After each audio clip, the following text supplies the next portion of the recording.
Good afternoon. Hi, welcome to the SC20 Top 500 BoF. I am Ann Elster from NTNU Trondheim, Norway, serving this year's BoF co-chair with Bill Harrods from IARPA. The Top 500 BoF is a highly anticipated event each year, and by virtual, this year is just the same. Before I introduce our speakers, please note that the Green 500 and the IO 500 will take place at this time tomorrow, Tuesday, and Wednesday, respectively. Please check the online program for details. And now for the Top 500, today's speaker in order of appearance will include my esteemed colleagues. Jack Tongera, University of Tennessee, Knoxville, will serve as today's session's moderator. Martin Moyer from the ISC Group in Germany. Satoshi Matuka from Riken Center for Computational Science, Japan. Horst Simon, Lawrence Berkeley National Laboratory, US. Thomas Lippert, Jülich Supercomputing Center, Germany, and Eric Strohmeyer from Lawrence Berkeley National Laboratory, US. Please now welcome Jack Tongera to help our session today. Well, good afternoon, good evening, or good morning. I'm Jack Tongera. Along with my colleagues, Eric Strohmeyer, Horst Simon, Martin Moyer, we would like to welcome you to the Top 500 BoF session here at Virtual SC20. This is the 56th edition of the Top 500, which has stretched over 28 years. The Top 500 has been part of this conference series since SC94 in Washington, DC. And I'm happy to say the list is still alive and well. I would like to invite all of you to submit questions that you might have during the presentations, and we will try to address those questions and comments at the end of the presentations. But first, I'm very pleased to introduce my colleague, Martin Moyer, who will present the top 1, 2, and 3 winners for various benchmarks, including the top 500. Martin, take it away.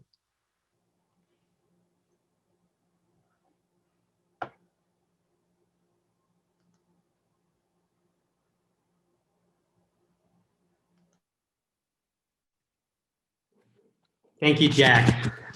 So I'm calling from Rostock on the coast of the Baltic Sea here in Germany, and it's already 10 p.m. here and very dark outside. So good evening, everyone.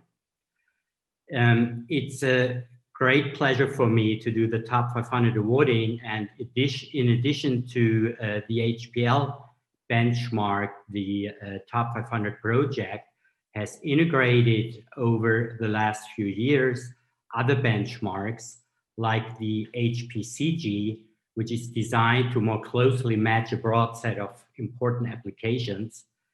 And quite new is the HPL AI benchmark, which was introduced by Jack Tongera and others last year. And this benchmark seeks to highlight the emerging convergence of HPC and AI by utilizing 16-bit arithmetic. And last but not least, we have the Green 500, which provides a ranking of the most energy efficient HPC systems. So since we have a very tight schedule, I'll start right away with the awarding, and maybe it comes a little bit unusual to you, but I'll start with the fastest system in Europe. That should be my privilege as a European. And after several years of stagnation, you all know that Pete Stein held the top spot in Europe for many, many years. This is the second change on this position in a row. And the new #1 system in Europe is an Atos Bühl system called Joules Booster Module at the Forschungszentrum Jülich, with a best LINPACK performance of 44.1 petaflops. This is a particular pleasure for me because I was born in Jülich and thus have a very special relation to this small city. And now I come to the #1 system of the 56th Top 500 list. And the new #1 is the old #1. It is supercomputer Fugaku at Riken. And you may notice that they submitted a new HPL result, increasing their Rmax value from 415.5 petaflops to now 442 petaflops.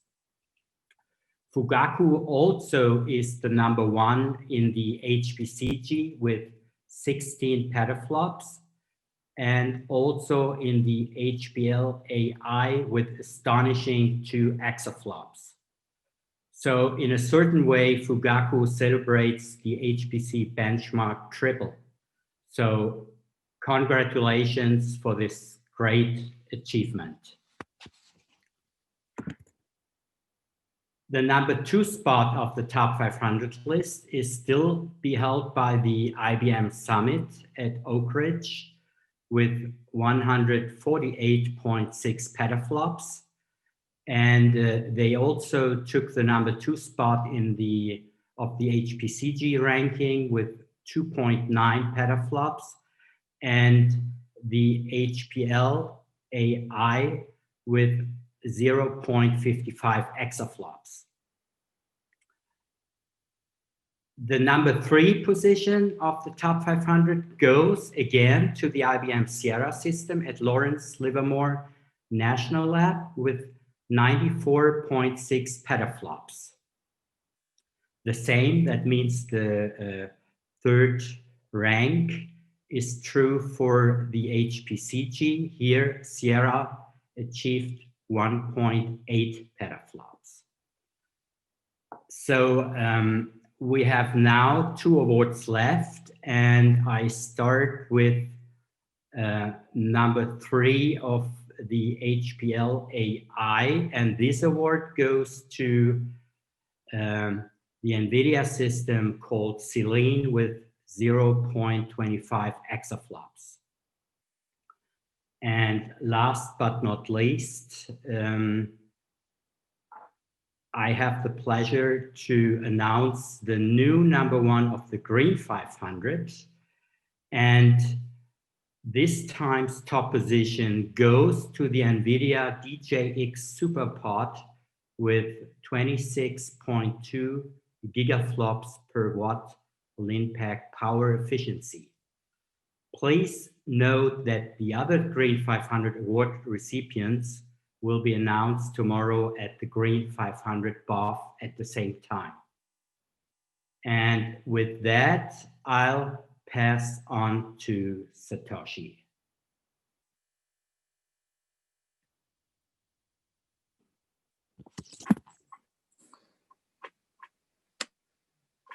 Good morning and good evening. Hi, this is I'm Satoshi Batsuoka, and from Riken, I'm the director of Center for Computational Science.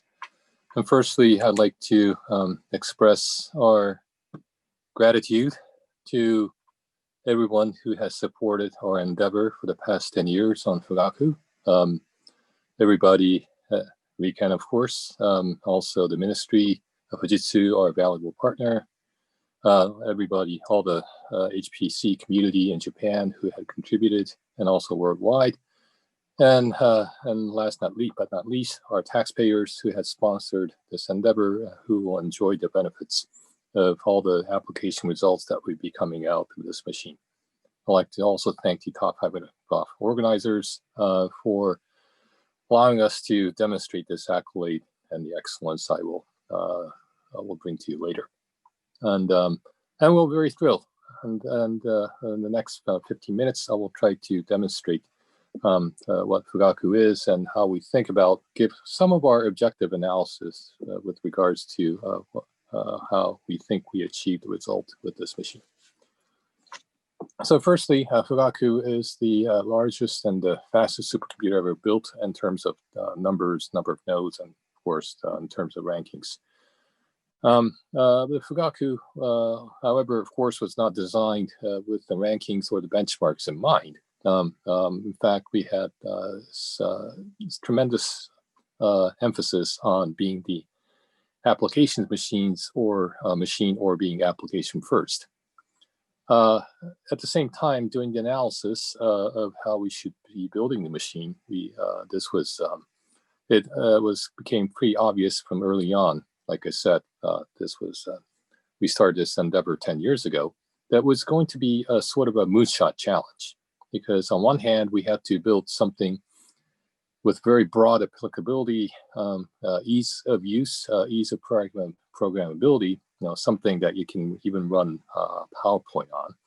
Although I'm not running PowerPoint from the Fugaku today, I'm running from my laptop, but Fugaku can run PowerPoint.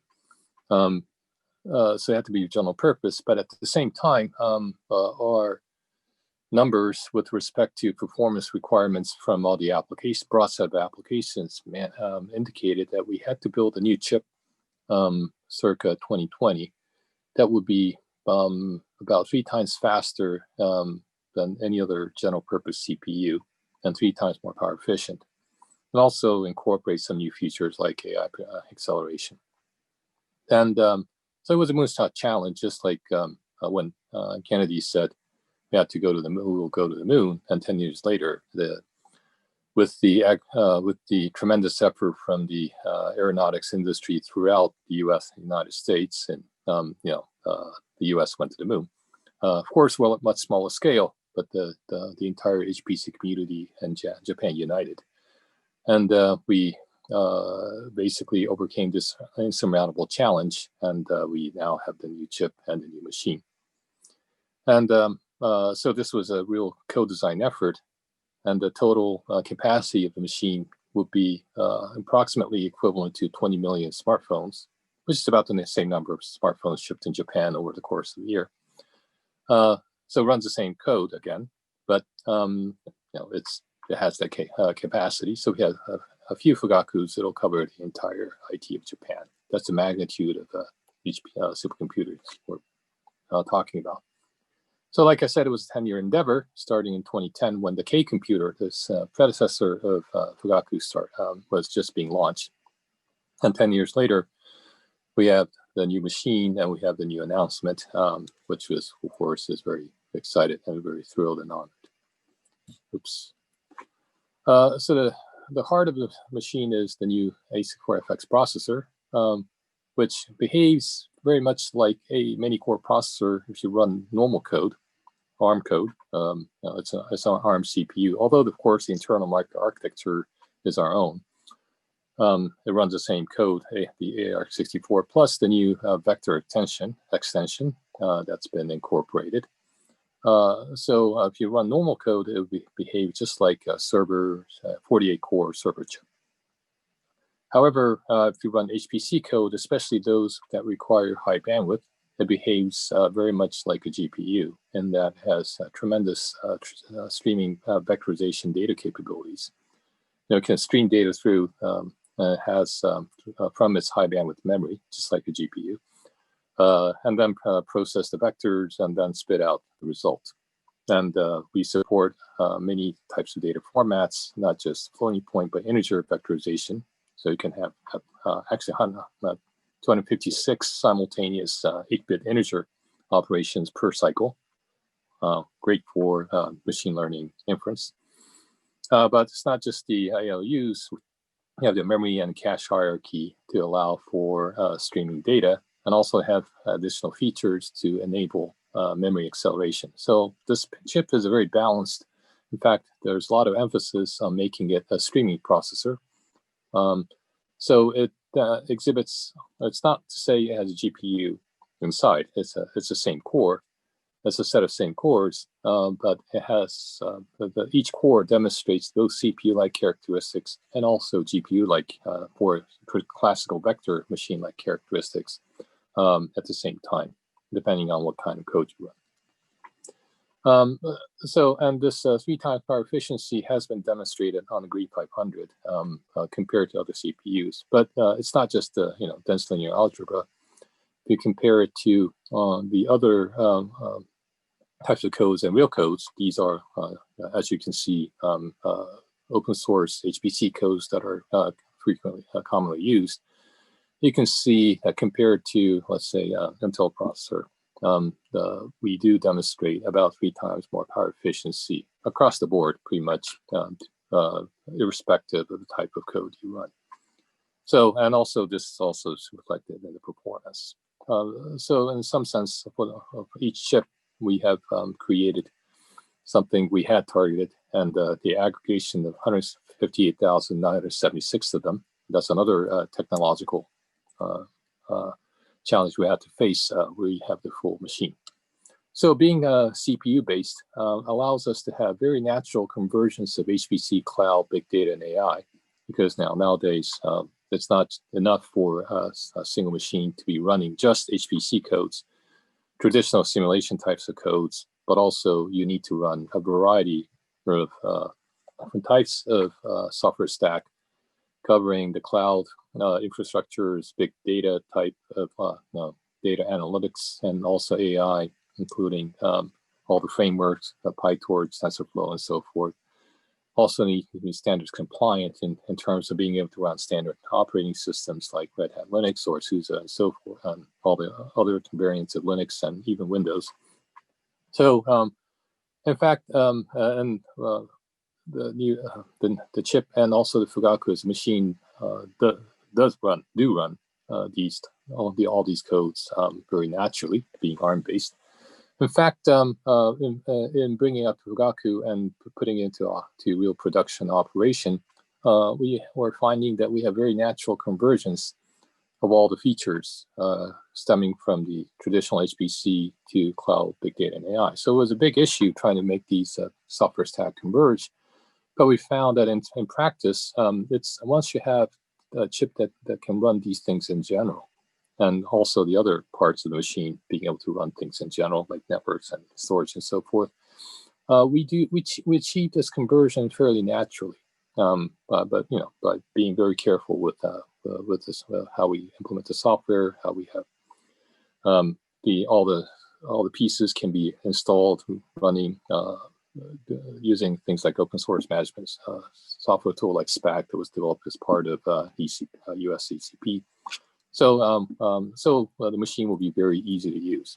And also a lot of these industrial codes, ISV codes you're familiar with are either already ported or being in the process of being ported by the various ISVs. And also, of course, they run very fast on the chip and also the machine. Now, the TOP500, as you can see, it's already announced. I'm so sure Eric will have a very detailed analysis of all the numbers in general. But in particular for Fugaku, and also adding the analysis for the Graph 500, as had been indicated, we have improved our score compared to the last edition. On Top 500, it's 6%, but with HPLAI and the Graph 500, we increased our performance to over 40%, primarily due to the fact that if you look at the left-hand column, we are now able to use the entire machine. On the last edition, we only had 2 weeks to the deadline from the time we brought up the machine, the final nodes of the machine, to the time we had submitted the results. So we had very little time. So a lot of benchmarks have been compromised. But now we have run all the benchmarks on the full machine, but also the fact that we had fine-tuned the code so that it will exhibit the maximum performance. I don't think we can improve much anymore.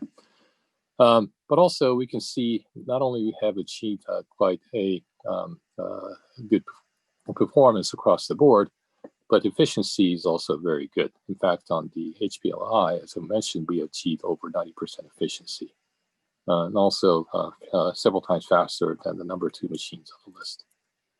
So you might question, well, if it's application first, our development goal did not include any of the benchmark results at all.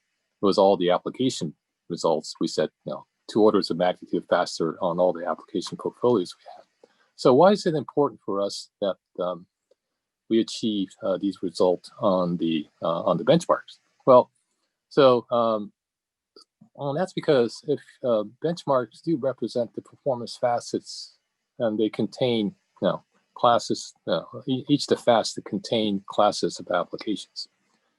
So then it only goes naturally that if Fugaku had been successful in satisfying its initial design goal, meaning that it'll be a great machine across the board with a broad set of applications and user base and other types of usage cases, then it'll only be natural that we'll achieve good performance across the board on all the benchmarks. The flip side of this is Fugaku excelled in only like 1 or 2 benchmarks and didn't do very well on the others, then we would not have met our goal. We would have had a very unbalanced machine. And our initial target of being very broadly applicable would not have been satisfied. So it was great for us that we got great results on all the benchmarks, and not only a few. In fact, we only had gotten good results on a few, then we would have been a failure in our perspective. About AI, so Fugaku, we always envisioned Fugaku to be a great, good platform for large-scale AI. The chip itself and also the very fast interconnect allows for extreme parallelism in deep learning, especially in training. And so we have scored 2 exaflop on HPLI, which in some sense models the convolution kernels you typically see in these deep neural networks, including CNNs. But we were a little bit mystified. Of course, we got great result. We got 90% efficiency, thus hitting 2 exaflop. So I think this is the first time that a single program unit has recorded 2 exaflop on any machine. Now, the number 2 and number 3 machines use GPUs, and they're great at machine learning. But if you look at the HPL AI result, it's not the absolute number, but if you look at the peak performance and the efficiency thereof, you'll see that the efficiency is not all that very good, unfortunately, despite their excellence in deep learning. In fact, they're like 16% or even 10%. So the per chip performance on HPL AI is fairly comparable across the 3 systems. And because we have a large machine, this is somewhat mystifying because if you look at the FP64, the LIMPAC performance, then you'll see that the efficiency is not very different across the 3 machines. So there are a lot of investigations that happen. We have our latest paper. You see the recording of this machine, you can actually look at the reference that talks about the general utility of the matrix engines. Also, there's an MLPerf HPC presentation at the BoF tomorrow. And so we'll see, in some of the deep learning portfolios, these matrix engines work very well, some do not.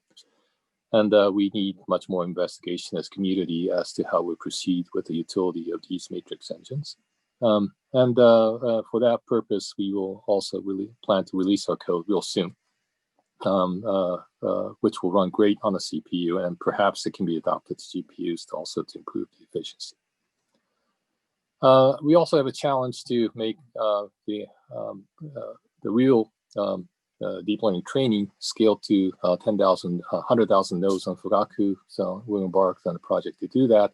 And we find that we need many, many elements, some of which will be presented at SC20 during the conference. There's our paper called Karma. If you're interested, please listen. It allows for very large data sets to be handled on a data parallel setting. Also, in terms of convergence, which is a big problem in these large-scale training, the people at Austin has a paper which improved our previous paper, CVPR, to allow for quadratic convergence of these deep learning training. So there are lots of elements there to allow for very large-scale parallel training to happen on machines like Fugaku in the future. Finally, I'd like to say that Fugaku is being used for COVID-19 to attack COVID-19 to try to do our part in saving the world. And hopefully we can bring you more results regarding this. This will be whole on the talk. But again, the utility of the machine is really what signifies its excellence. But we are, again, we're very happy that our excellent results in the benchmark actually is a reflection of what we're doing to combat COVID-19 and also bring other results to the world. Again, thank you very much, and I'll pass this on baton to Horst and Thomas. Thank you very much.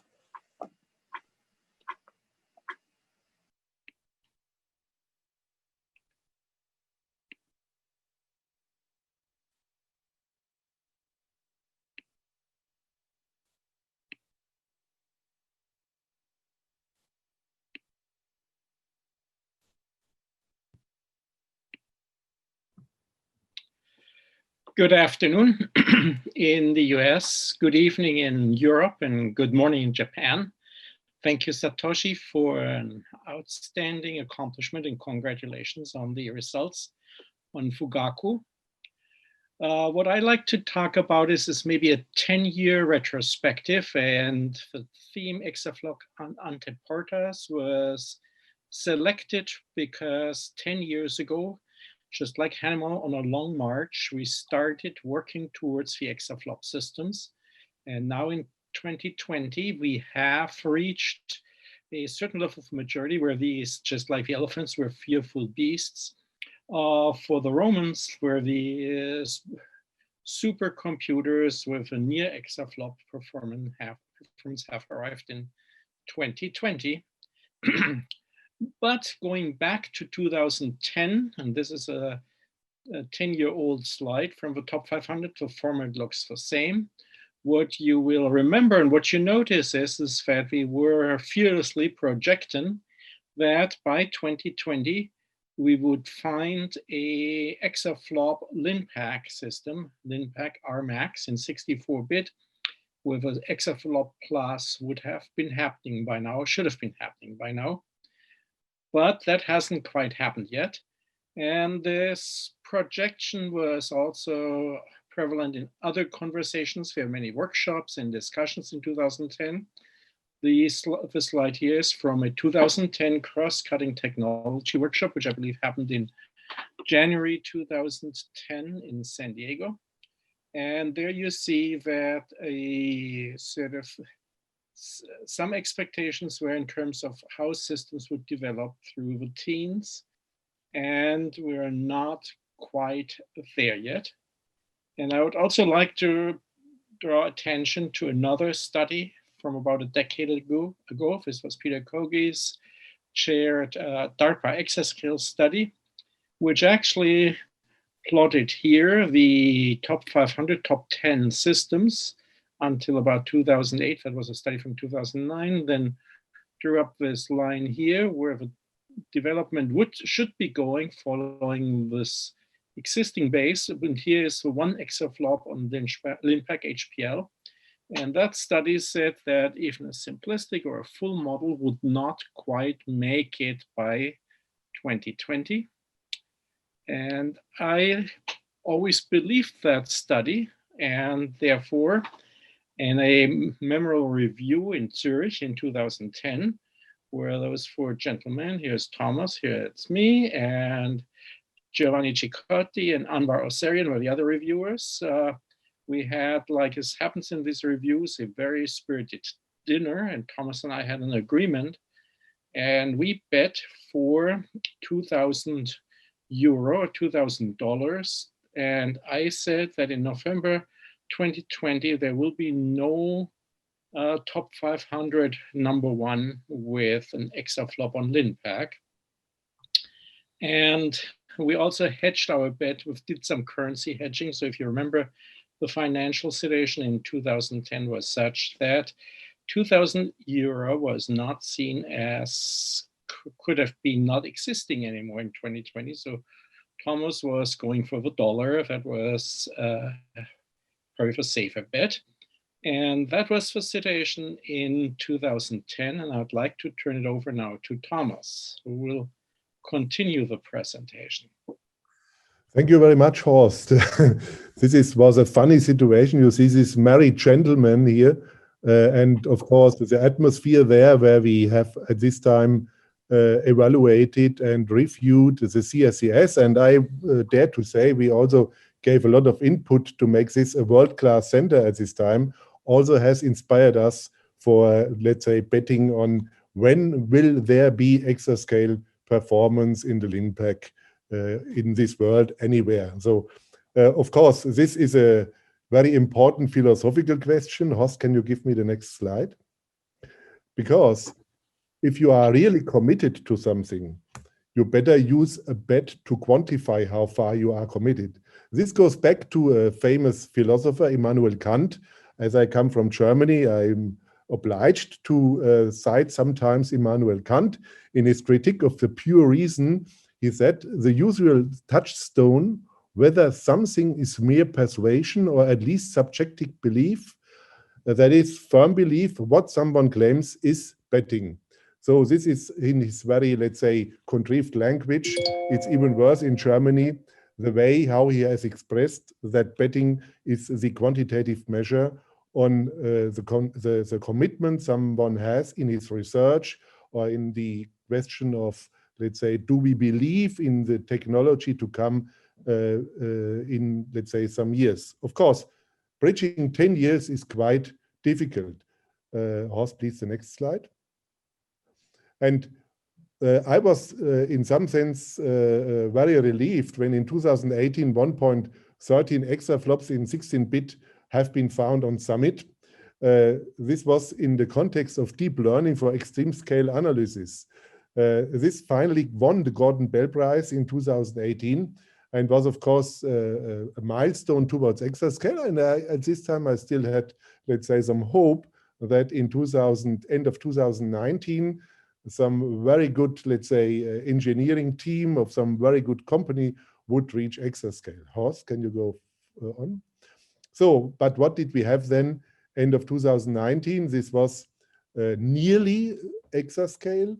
This was 44% of Exascale on the Fugaku machine, which we just have been introduced to. Again, wonderful piece of technology. Horst, can you just touch your button again? Yes. So this is close to 1 exaflops, I dare to say. But of course, the benefit matrix of a computer is not so much this direct performance that we measure, let's say, in powers of 10. It is actually more and better described on a logarithmic scale. And there I would also dare to say we are very close to the benefits of an exascale machine with, if we do this logarithmic exercise here, we arrive at 98% of benefits, if you allow me to express it in this manner. Horst, can you go on? Now, of course, we will see real exascale machines, exaflop machines soon. We have in US the Frontier machine, we will have the Oak Ridge machine, Aurora, but also in Europe, we are heading for exascale. So the Euro HPC joint undertaking is about to have a first, let's say, exascale machine in 2023. In Germany, we want, of course, to take part in this competition, and we are going into this competition in order to have this machine installed in Germany. Next slide, please. So with all this betting, of course, we had finally to understand what will we do with the money. And of course, actually the money would be owned by Horst, but Horst is so generous to give it back to the community. I have raised the amount of the wager to 3,000 euro in 2011. A little bit less careful at this time as I'm not today. Of course, this was also in public. Some of you might remember this was at the ISC in 2011. So finally, we both have decided that we would give this amount of money as a prize to the first demonstration of 1 exaflop LINPACK HPL RMAX 64-bit performance. This is not just given easily. There must, of course, be a paper, a technical report also, where the procedure is described. The authors of the paper will receive the prize.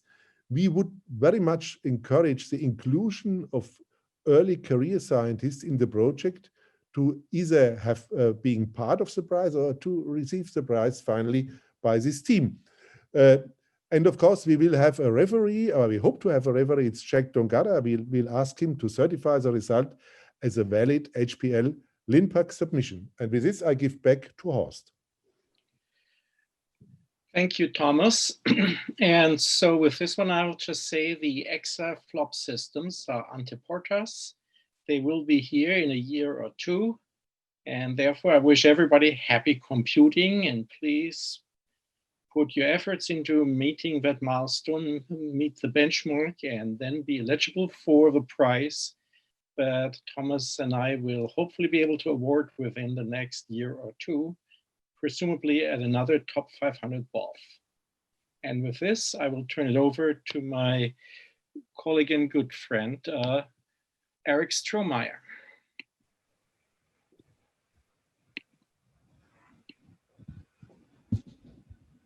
Well, hello, good morning, good afternoon, good evening. It is my pleasure now to present some of the highlights of the latest top 500 list, the 56th top 500 list. And with that,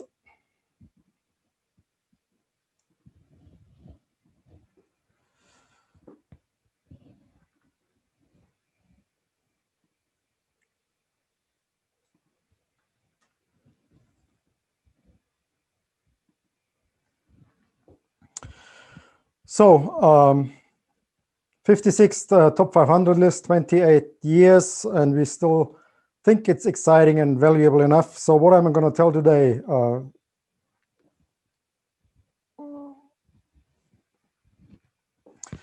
I'm still going to highlight the top 10s. You already saw the top ones. We already presented the awards, and Satoshi as well as Thomas and Horst talked a little bit about the other benchmark initiatives which work with our project. After that, I'm going to dive a little deeper into the list and look at 2020 as it is a special year, and look at what kind of signals do we see, how much did the market slow down due to COVID, and the different segments of the market, have they been affected in different ways in the last year. After that, I'm going to highlight the differences between the research system markets and the commercial system markets for HPC. And at the end, I'm going to look at the current trends and what we might see in the future, in particular in terms of performance development. So this is our traditional top 10 slides. It shows the top 10 on the top 500. In yellow is all the information which has changed since June. So you see the number one system has slightly increased in size, about 5%, and has increased its LINPACK measurement to 442 petaflops, as well as has a slightly higher power consumption because of that. At number 5, the number 2, 3, 4 systems, they stayed unchanged, and they have been on the list for quite some time. The number 5 system was previously listed as number 7, the Selene system at NVIDIA Corporation. It doubled in size and has increased its HPL LINPACK benchmark to 63.5 petaflops. It's quite nice result for that type of system, and it's the highest ranked system not installed at a research organization. The other two yellow entries are the 2 truly new systems in the top 10, both are new installations. You already heard about the number 7 system, the Joules booster module, which is installed at the Forschungszentrum Jülich in Germany.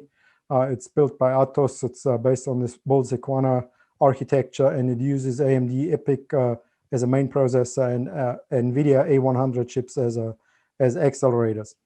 It is called a booster module because if you look carefully in the top 500, you're going to find at position number 44 a second Joules module, the base module, which is based on a more traditional Xeon, Intel Xeon architecture.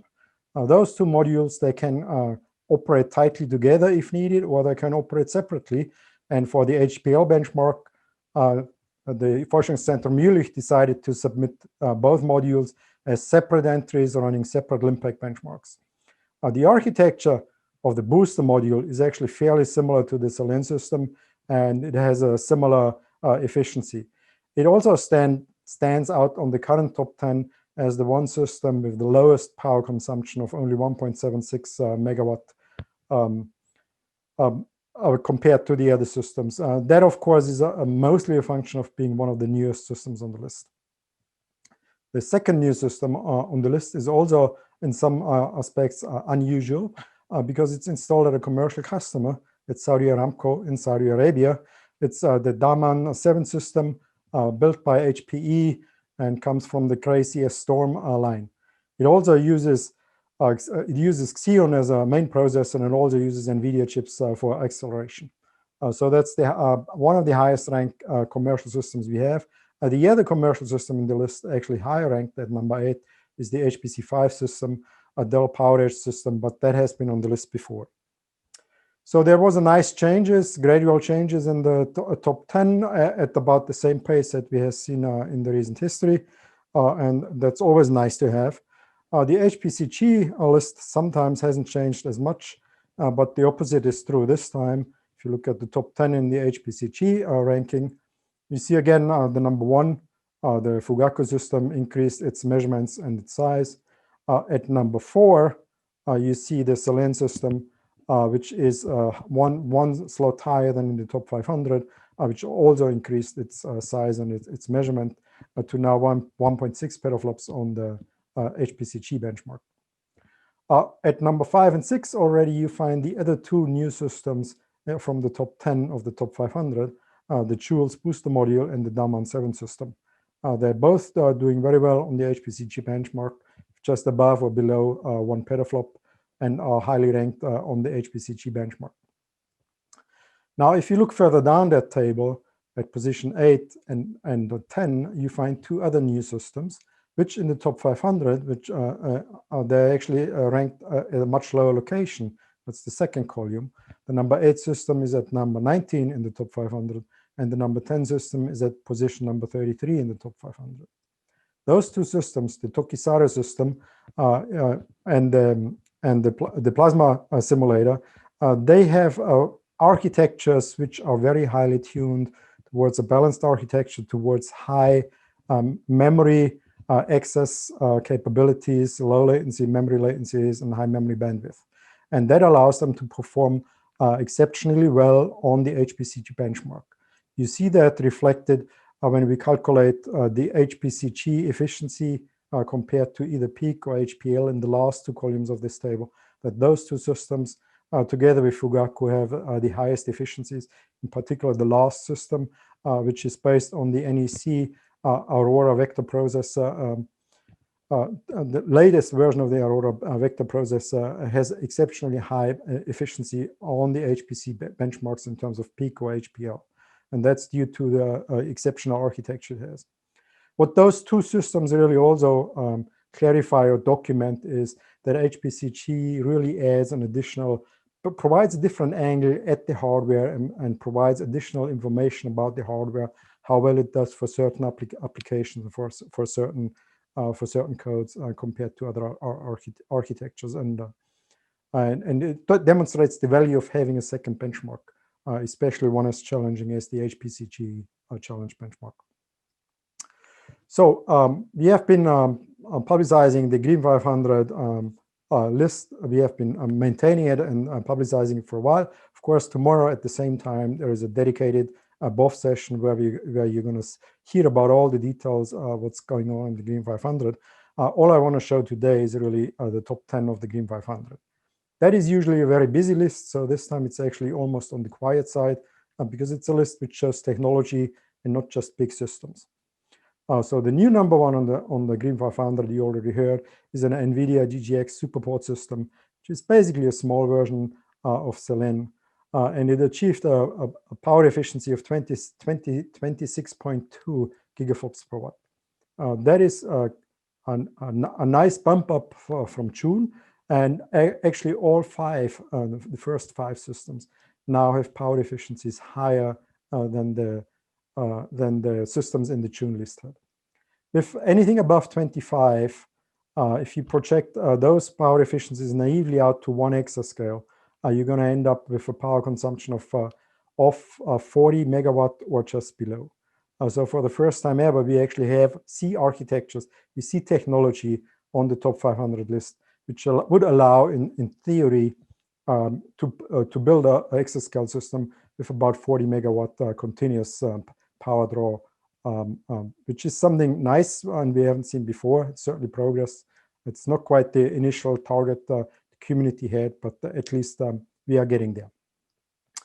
So the number one was new. The number two was the old number one. It improved its efficiency by providing new benchmark data in an optimized run, but otherwise it's a known quantity. It was the number one in June.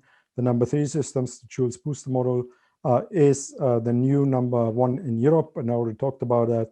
And the number four, Spartan 2, is actually a system with a very similar architecture, also by Atos' Pulsicana system with the same processors and accelerators. Now, if you look carefully at the top of the list, you're actually also going to find that from the first five systems, only the preferred network system has a unique architectures. The four other systems actually have a very similar architectures. They're all using the AMD EPYC chip as main processors, and they're all using an NVIDIA A100 as an accelerator together with a Mellanox HDR as network. So that combination, that type of architecture seems to be very power efficient. It's very new in the market and has provided a nice bump up in the Green 500 in terms of power efficiency we observe. So now you already heard a little bit about the HPL AI benchmark. And I was just going to talk a little bit about it again, because it's a new thing, but I'm going to keep it short as we already heard about it a couple of times. The basic idea between HPL AI is to create a benchmark which allows the use of lower precision floating point operations, but provides also some comparability to HPL. That's where the name comes from. So the problem to solve, the mathematical problem to solve, is actually identical to the HPL benchmark. We're solving a system of linear equations. We generate the matrix for that randomly, but then we do the LU factorization in lower precision. And to come back up to the full precision of the direct solution, which the HPL does, we then have to perform a couple of iterative refinement steps, such as GMRAs. We do 50 iterations of GMRAs, and that allows us to come back up to full 64 floating point precision on the result. So overall, we solve the same problem to the same accuracy, but we solve it with a different algorithm in the middle. And the particular feature of the algorithm is that it uses, for the first initial steps of the algorithm, it uses reduced precision, which nowadays on a lot of architectures runs much faster than full 64-bit floating point precision. And because of that, we're going to get a speed up in performance, and we try to capitalize on that. The question was for a while whether that speed up of the reduced precision computation part would really make up for the additional work you have to do at the end to calculate back to full precision. But it turns out that on today's architectures, it's more than advantageous. It pays easily off to do algorithms of this type. One particular choice now, when we compare different benchmarks, you always have to be careful with benchmarking. Benchmarks are always meant to answer one question, and there are different questions you might ask in benchmarking. So when we want to compare machines, we really need to find a metric which ties back to time to solution. And to do that, what we do with the HPL AI benchmark is that we don't count necessarily the operations in the HPL AI benchmark, but we use the theoretical operations count from the original HPL benchmark and divide it by the running time to compute a megaflop or exaflop rating in this case. So when you compare benchmarks, that allows really to look at exaflop numbers, and I can compare different benchmarks that way because they relate directly to time to solution. But if you want to ask different questions about what the algorithm actually does, how close it is to peak performance and things like that, you actually would have to count the operations in this algorithm as Satoshi has done. So be careful if you do comparisons with this type of method. Satoshi already talked about the results they achieved, which are quite spectacular. With now just over 2 exaflops in this mixed precision HPL benchmark based on the theoretical operation count of the original HPL benchmark, which is a speed up of 4.5x over the direct run, the impact run with the 442 petaflops, which are listed in the top 500. So it pays easily off to use this type of mixed precision algorithms, and I'm sure other people will look into that in greater depth, as Satoshi already said. This is the same table Satoshi showed, and I just wanted to point out the last column again, where you see the speed ups you can achieve with a mixed precision calculation without sacrificing any precision of the final result. And those are very nice numbers. Of course, Fugaku having the highest one, but they are among the leaders in that field and spearheading that whole research into this new type of algorithms. Okay, so with that, I'd like to start diving more into the top 500 itself overall. And one of the big things this year is, of course, it's 2020. So a lot of things are very different from other years, and we see that in the top 500. So if we look at the top 500 and just look at the number of systems which drop off the very end of the top 500 because they are no longer powerful enough, we see that this year at the lower right-hand corner of that graph, that the number of systems which drop off at the end of the list is the smallest ever, which now only being 38. That is much lower than historically, even recent history, and that's obviously impact of the COVID-19 situation and of the impact of COVID-19 on the economy and on the purchasing and installation behavior of various customers. Now, trying to look into this situation in a little more detail, I split up this curve and asked the question a little differently. I took the market apart in the market of research centers, which is government-funded research centers and universities, and on the other hand, commercial customers, and asked, do those two actually behave similarly or differently?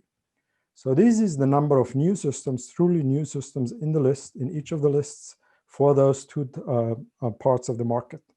And you see the blue curve, which is the number of new systems at research installations, has gone down slowly, especially after 2013, which was for us 2008 and 2013, the 2 points where the performance increase in the top 500 slowed down to the end of the NAR scaling.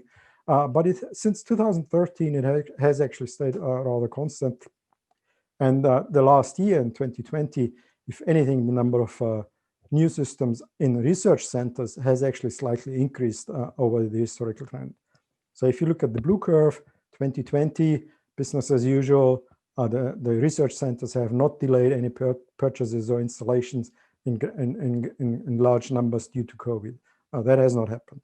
But if you look at the red curve, which of course is much more dynamic and which is driven by different factors such as economic situations and product cycles, you see if you look at the very right-hand side, the two lowest data points in 2020, which the lowest one actually being this list, which only shows 13 new systems at commercial sites. That is the lowest ever by far, and that's clearly, in my opinion, clearly driven by COVID-19 and by companies being very quick in delaying their purchases or renewal of systems, and that being reflected in the top 500. If this is a temporary effect, or if it's more of a permanent dent and a slower recovery, that's of course the same question as whether the economy recovers quickly, how quickly it recovers, and all those things. The other thing you see here also very clearly, because of the dip in the red line, is that we do not really capture the market for anything cloud-based, anything social media-based, anything like that, any type of market segments which might have had an increased demand for computational equipment. We don't capture that, so we don't see a compensation for the drop-off of the regular customers. So there is clearly a COVID effect, but it's only COVID-19 effect, but it only shows up in the commercial market, not in the research market. This is almost a corollary. It shows the average age of a system in the top 500. And since 2008, the end of the NAR scaling, we see an increase of the system age at research institutions because they are there's less incentive to upgrade a system. They collect their annual budget for longer, and then they buy larger systems when they finally do We see an aging of the system in the commercial market. We have seen and discussed it for a couple of times, and that has been going on. But in 2020, if anything, the average age actually slightly dropped. So COVID did not, in a way, negatively influence that trend, which we have seen for over 10 years already. For the commercial market, we never saw this trend since 2008 as clearly. And that is actually driven by the effect that commercial systems tend to be smaller and at the end of the list. And because they are near the end of the list, they fall off the list by being too small before they actually reach their true age, and we don't get a true sample. We don't really sample the age of the commercial systems, how long they operated very well. But we saw a little bit of an effect of increasing age in the commercial market as well the last couple of years. But at the very right end of the red curve, you see very dramatically in 2020, the average age in the commercial systems on the list almost doubled. And that's entirely driven by having basically no new systems or very few new systems coming into the list this year. So again, a confirmation of the same trend. Now, looking at some of the more traditional statistics, I usually start out with the geographic distribution, meaning where are these systems installed and who uses them. So the users of supercomputers. And you saw the big effect here over the last 10 years was China, and how in 2 phases it started using more and more supercomputing systems. If anything, this year there was a stabilization. Chinese numbers have slightly gone down, but not really substantially, while the other countries roughly stayed at the same level. If you look at that in terms of a pie chart just for the current list, you see the United States is just slightly below 25% at this point, China about 40%, and then Japan and various European countries following. It's important to keep in mind that this is very unusual compared to history. If we do the first 50 lists, that's everything up to 2018. If we do this for the first 50 lists, you get actually this distribution. Or the United States very consistently had more than 50% market share in supercomputers, followed by Japan, China, and the European countries. That has changed, and it has changed very quickly, and it seems to be a stable change. So China is still ahead of the United States in terms of number of systems. Now, drilling down into this market, into this facet of the market in a little more detail, I split the market again in the research and commercial systems. And to get comparable numbers, I only look at the 100 largest commercial systems and 100 largest research systems. And if you do that, you see that those 2 market segments have a very different properties or have a very different distribution in terms of where the systems are installed. It's much more evenly distributed or globally distributed in terms of the research market, with the United States clearly still having most of the research systems installed, while commercial systems, 3/4 of the commercial systems are installed in China. So China is really dominating the market as a user of supercomputers, but only the commercial segment, not the research segment. Research segment is very much closer to the traditional distribution we have seen over the last 2.5 decades. Now, this is a statistic based on the number of systems. We also like to do the statistics based on the size of the system, weighing it by the LIMPAC benchmark. So giving larger systems a larger count to account for the size and the volume in some ways. And if you do that, the situation changes again quite a bit. On the left-hand side in the research market, you see, for instance, the impact of new architectures such as Fugaku, the Fujitsu system architecture, which can bump up shares of individual countries quite a bit for some time. And on the right-hand side, you actually see a very different effect. You see United States is much higher than it is for the number of systems, and the Chinese slice is much lower. It's no longer 3/4, it's just over 40%, 43%. And the reason for that is that even in the commercial market, the systems installed in the United States tend to be much larger than the systems in China. The Chinese customers, a lot of them have installed systems on the small end of the top 500. That's why if you weigh the whole statistics by the size of the system, the Chinese market share is much smaller than if you do it, if you weigh it by the number of systems. So that was users of supercomputers. Now we're going to consumers, to producers of supercomputers. So who is actually building those systems?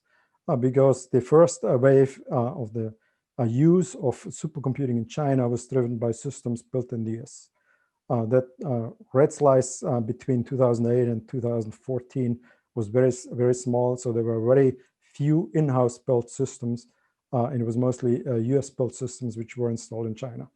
But after that, around 2015, the main Chinese computing companies started producing their own systems, and Chinese customers switched from buying US systems, US produced systems, to buying Chinese produced systems. And the share as a producer of China increased quite dramatically as well.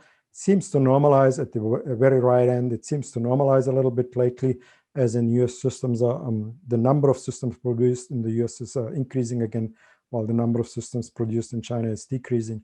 But we have to see where this statistic really ends up. Now, splitting this market again in the two different market segments, research institutions and commercial institutions, we again find very different distributions in terms of who produces those systems. The research systems largely are still produced in the US by US manufacturers, and China is among Japan and Europe is actually at this point slightly behind those two. So research systems are largely still produced by traditional, companies in traditional HPC countries, while the commercial market looks very different again. For commercial systems, as they are mostly installed in China, they're also mostly installed, mostly produced in China these days. So that looks very similar to the number of systems in some ways. Again, if we do this statistics weighing it by performance, we get slightly different picture. We see on the left again the impact something like Fugaku can have on those statistics, while on the right-hand side we again see very clearly that effect that the systems produced in the US, even the commercial systems produced in the US, tend to be much larger than the systems the Chinese manufacturer are producing and are selling in the market at this point.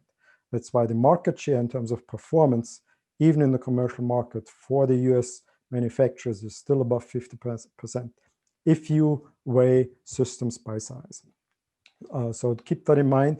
If that changes, depends on whether Chinese customers are going to install larger systems in the future, or if they still are going to keep installing smaller systems compared to the US customers or US producers.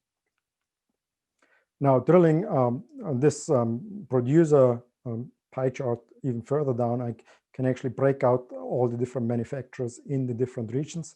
The first segment from 12 o'clock to about 3 o'clock are the US manufacturers, many US manufacturers. And the dominant one there in terms of number of systems nowadays is obviously HPE, which now includes the Cray product line after their merger. And then followed by Dell and IBM and others. Then you see three big slices, which are the three Chinese manufacturers, the three main Chinese manufacturers, and then some smaller slices in terms of number of systems, which are the Japanese and the European manufacturers. Looking at this, that reflects a lot of the things I already said, but it highlights how important HPE Cray is for the US market.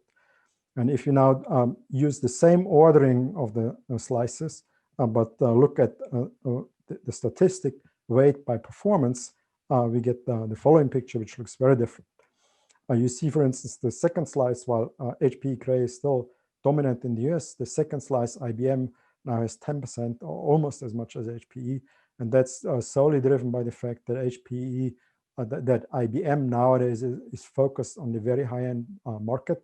The number 2 and 3 systems are IBM built. And because of focusing on large systems, if you weigh statistics by performance, IBM is a very important manufacturer in the US. The Chinese manufacturer in general are less important because they tend to build smaller systems. And now Fujitsu, of course, got a big bump up from Fugaku and similar architectures. And you also see the influence of Atos, which is also driven by the Joule's booster module and others. So overall, the last aspect in terms of really statistics I want to look at is actually technology driving the top 500. What type of technologies do the systems use which we currently have in the top 500? And what you see here is how many systems use accelerators and what type of accelerators they use. So at the very right end, you see the big new purplish segment. That's actually the NVIDIA Volta chips. That's the predominant accelerator in the top 500 the last couple of years, and has a quite a high percentage of the market, capture of the market, with the older generations of the NVIDIA accelerators drifting out of the market and out of the list, and a smattering of less popular, different types of accelerators on top of that purple slice. The scale is very important because it goes up to about 170, which means about only 1/3 of the systems in the top 500 use an accelerators. 2/3 of the systems in the list do not use accelerators. There are more traditional architectures. And that, while it is changing slowly, there is still not nearly close to a total domination that we would have expected 10 years ago when this trend started. So the pervasion of GPUs as accelerators or other accelerators is the adoption of those technologies is still a little slower than we expected. One thing to look at is always to look at the very large systems. So this is looking at the accelerators as they're used in the 50 largest system, the top 50 only. And you see on the right-hand side, there are still 13 systems which use Intel chips only, and 4 systems which use AMD chips only. So about 17, 1/3 of the top 50 still does not use accelerators. 1/3 roughly uses NVIDIA accelerators, and the remaining 1/3 uses different types of accelerators or architectures, all the way from many core architectures such as Xeon or the Sunway chip, to vector processors, vector processor-enabled chips like the Fujitsu ARM A64FX or the new vector engine, the NEC vector engine. So 1/3, 1/3, 1/3. If I now do the same statistic based on, no, I'm not going to do that. So if I now split the same pie again into the research market and commercial market, and look at how different the markets actually are in their adoption of the different technologies, surprisingly, actually shows that just slightly over 50% of the top 100 research system and top 100 commercial systems, slightly over 50% of that somewhat larger sample still uses only Intel chips and nothing else. Okay, so in that aspect, both markets are actually very similar, which is surprising for the research market, because it means over half of those large systems still don't use accelerator. But if you look at the second, at the left halves of both pies, you see in the commercial market that almost 40% of those systems, if they use accelerators, almost all of them, 80% of them use NVIDIA GPUs as accelerators, and only about 10% use some kind of other technology. So it's very much an Intel or Intel NVIDIA game in the commercial market. While on the left-hand side of the graph, you see the distribution across the different accelerators is much more varied in the research market. Research institutions are much more willing to adopt new technologies, to try out new things, and to go with architectures which are not as common in the market. And you see the power NVIDIA combinations, you see AMD-based systems there, and you see ARM-based systems there. AMD, NVIDIA systems there, and ARM-based systems on the left-hand side. So this is, again, by the number of systems. And if we do the same slice by performance, by the size of the system, you see that the systems which do not use accelerators matter a lot less because they don't contribute nearly as much performance overall. But the commercial market is really driven either by Intel or Intel NVIDIA. while the left pie now really looks totally different, as you see really distribution among all kind of architectures, mostly actually anything such as Intel or power processors with NVIDIA as co-processors, any type of main processor with NVIDIA as co-processors, the ARM chips, which is mostly driven by the Fujitsu A64FX in the Fugaku. And you see overall there is no clear dominant dominant architecture in the market in use right now, if you do the statistics by performance. Now, these were some of the more traditional statistics, and to finalize towards the end, I like to now look at the very traditional slide. Horst showed an older version of the slide of performance development over time. That was very surprising for a long time, that it was a very neat exponential growth. And of course, as we have said many times, that ended, or that changed, to be more precise, that changed a couple of years ago. Around 2008, as it manifested itself at the bottom of the top 500 list, the performance of the number 500 system, the NAR scaling came to an end, and the old growth rates for performance were no longer valid in the overall market. There was a series of effects which then which then promoted or prompted a large government or a large research institution to replace their system less frequently, but if they replaced it, replacing it by bigger systems, which allowed that the NAR scaling at the very high end to actually be delayed, at the end of the NAR scaling, that effect to be delayed up till June 2013. But after June 2013, all segments in the top 500 basically slowed down to the new growth rates. Those rates are substantially lower than before. I'm going to show you now the actual annual increase, performance increase we see in the top 500. That's the blue line. It's an annual increase, and you saw historically on the left-hand side, as indicated by the upper orange line, we had an increase of just over 1.8 per year, which multiplied out to an increase in performance of 1,000 times over 11 years. So that was very stable for 25 years. And then in 2013, that collapsed very rapidly and very instantaneously. And since 2013, we see again exponential growth, but at a rate which is now much lower, about 1.4 per year. And if you multiply that out, it now takes about 20 years for an increase of 1,000x. So a performance increase in the top 500 since 2013 has been lower than Moore's law, has been almost half of what it has been historically before. Now, looking again, just once more at the situation in 2020, if you look at the very right end of that blue curve, you see the last two data points. If anything, they are just in line. They caught up from 2019, and they're just in line with what happened the last 7 years. So we do not see, in terms of average performance increase in the list, we do not see any oversized COVID effect. Might have been a little higher without COVID-19, but it didn't stop historical performance improvement trends.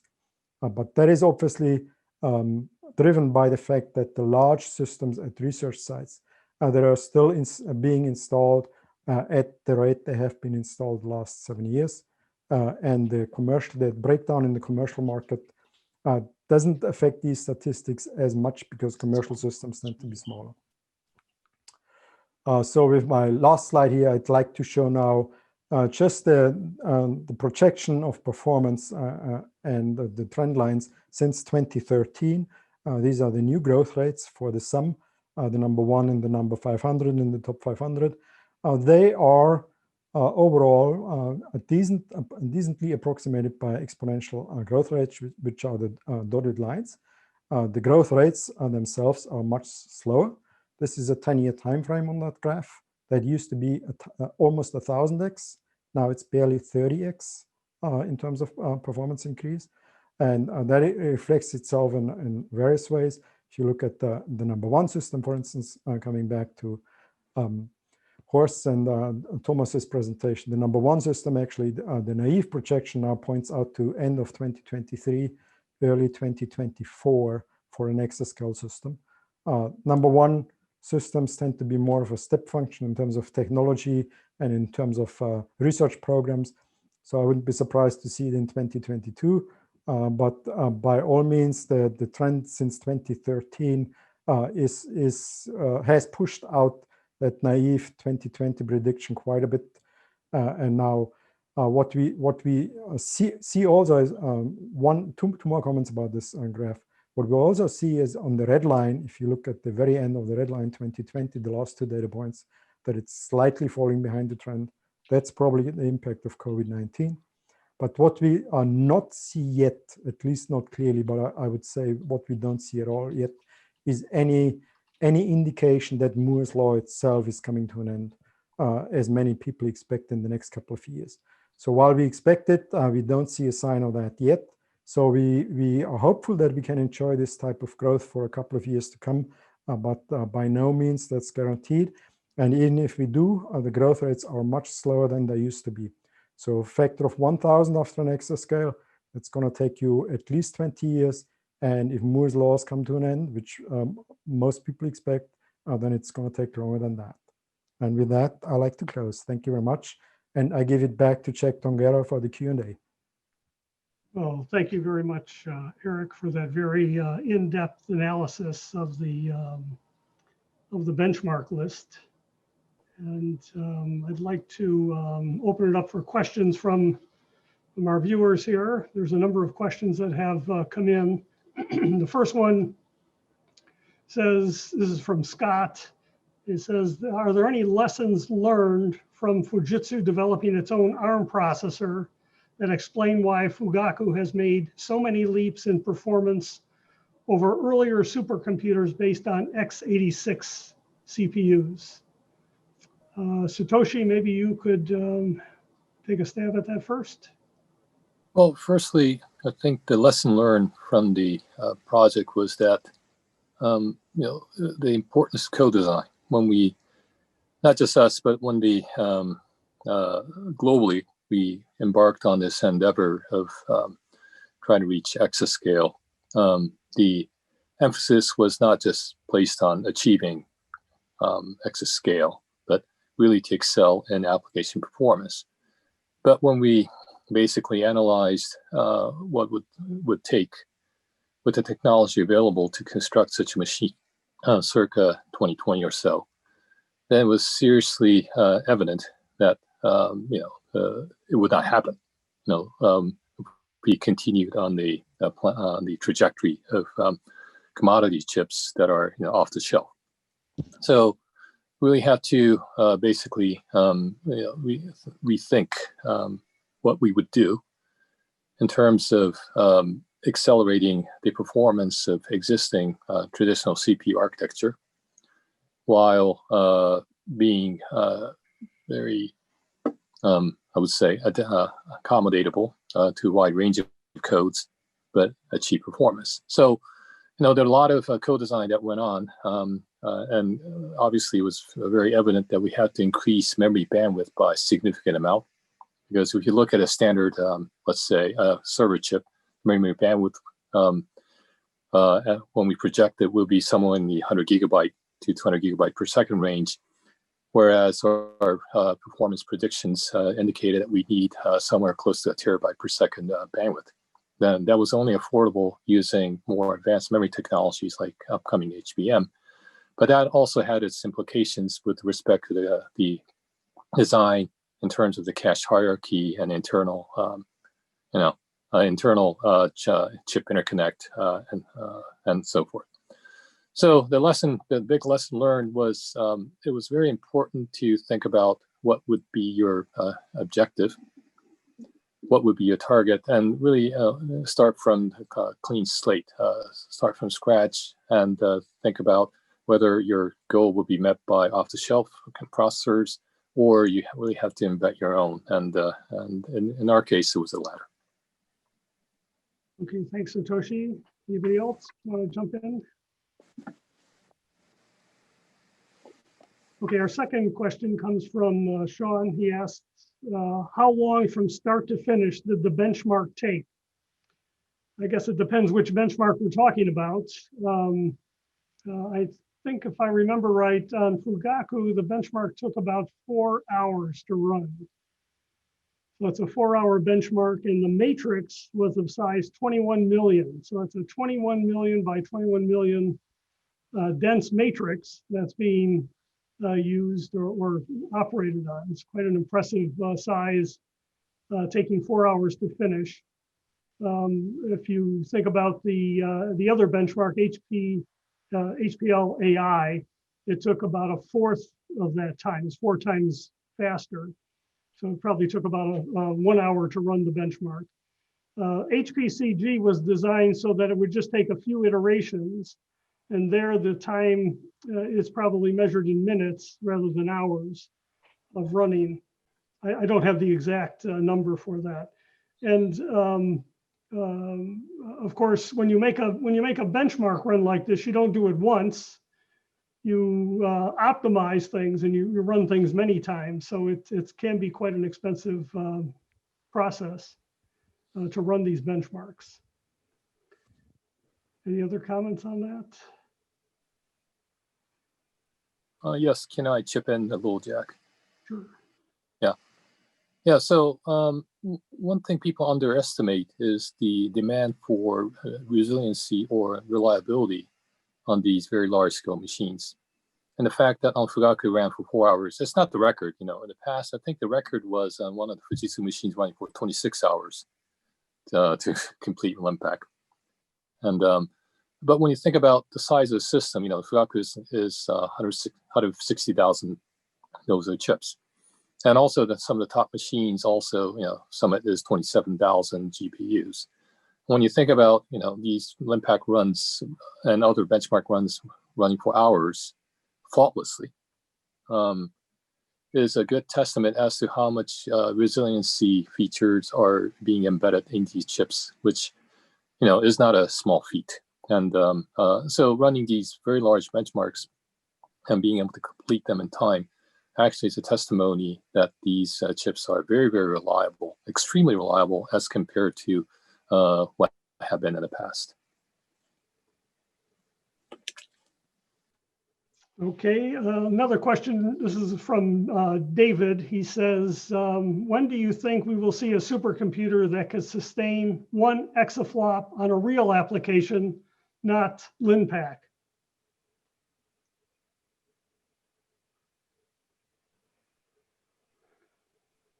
Any takers?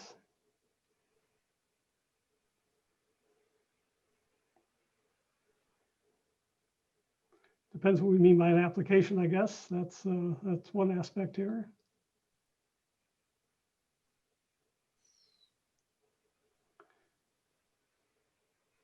Horst, anything from my real applications? Well, there's the first implicit assumption that LINPACK is not a real application. However, there are real applications that are relying on dense matrix operations. And so if you happen to have an application that relies on dense matrix applications, multiplications or factorization, then whenever we have a LINPACK, we should be close. Another reason why LINPACK might be a good indicator for being close to this is because what Satoshi just explained, that the LINPACK benchmark implies that the system is very reliable, that all the chips are working well and stays up for a long time. So this is, of course, a fundamental for application performance. And we can always look at how the Gordon Bell Prize winners, which are real applications, are correlated to the LINPACK result. And so there is not much difference in terms of years. So in short, if taking Eric's extrapolation, we have by mid-23 to end of 23 a LINPACK exaflop, then within a year afterwards, I would expect a quote real scientific application, whatever that means, to get also exaflop performance. Okay. As a corollary, we could ask the question, when are we going to see an exaflop on the HPCG benchmark? That's right. Yeah. And that one I would probably put into the second half of the 2020s, after 2025. But Jackie, you're the expert there. So just to get the perspective right here, the HPL is about roughly 75% efficient on the running the benchmark, and the HPCG benchmark is on the order of 1 to 2% efficient, maybe 3% on the top machines. So there's quite a range there, and it'll be quite a challenge to get it up. It's a different characteristic altogether. Okay, let's see. We have a question which asks from Jan, which asks, what are the plans to have HPL AI results listed on the top500.org? Let me just comment on this. So we've just integrated the HPCG numbers into the top 500 list. It took a long time to get us to the point where we had enough machines that it made sense to do that. For HPCG, we have 75 machines. We don't have 500 machines, we have 75 machines. For HPL AI, we only have 5 machines so far that have run the benchmark. And we're still tweaking the benchmark to make sure we get something right. So I think it'll be a while before we feel comfortable enough to actually see that integrated in a better sense into the top500.org website. So it's work in progress is the way I would frame that. Let's see, Jeffrey asked the question, on the final slide that Eric showed, it would be interesting to account for power. He goes on to say, I doubt we have the power to continue the trend. Do you consider power to be your prediction, in your predictions? So I tried a couple of times in the past to extrapolate out power consumption and power efficiency. But those two factors are really driven by technology. So they're very much step functions, and they're very hard to model with naive extrapolations. So I'm basically left with having one side, which is the performance, which I use a exponential growth model. And the second side, the denominator, the watt side, where I don't have a good model for how it's going to improve in the future, right? If power efficiency would improve more than 40% a year, then it would actually increase historically. That's what we're not seeing. What we historically are seeing is that the number, let's say the top 10 systems, the absolute power consumption of those systems grows over time. And as long as that continues, yeah. If you assume that the power consumption, if that's the underlying trend, then if the power consumption is the ultimate limiter, because otherwise we're going to run out of money to build new buildings. Yeah. Okay, thanks for that.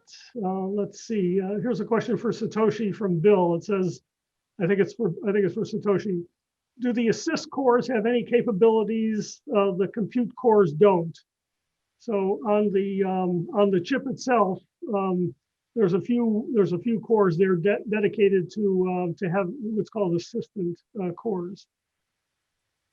Okay, so architecturally, there are 4 assistant cores up to, plus the 48 cores we have for compute. So if you look at the die picture, you actually see 52 cores embedded there within the chip. Now, these 4 cores architecturally are identical to the other compute cores, but there is a special feature in the interconnect and on-chip interconnect and so forth, and also in the software that will not allow users to access these assistant cores. They're only accessible from the operating system. Now, of course, there were some instances of these assistant cores in the past, and there are rumors that they have been used for benchmark runs, when they're architecturally equivalent. In our case, we don't run the these system cores for benchmark, we just use the 48 cores. So these additional 204 cores that we have are purely used for operating system services, despite the fact they're identical. And we choose to be very, I would say, very to basically replicate what we would do in production in our benchmark. Okay, I'm being told, thank you, Satoshi. I'm being told that we're out of time, so I would like to thank all of the presenters this edition of the Top 500 BoF and benchmark results. I look forward to welcoming everybody at the ISC meeting, virtual meeting in June of 2021. So thank you very much for attending this BoF. Bye for now.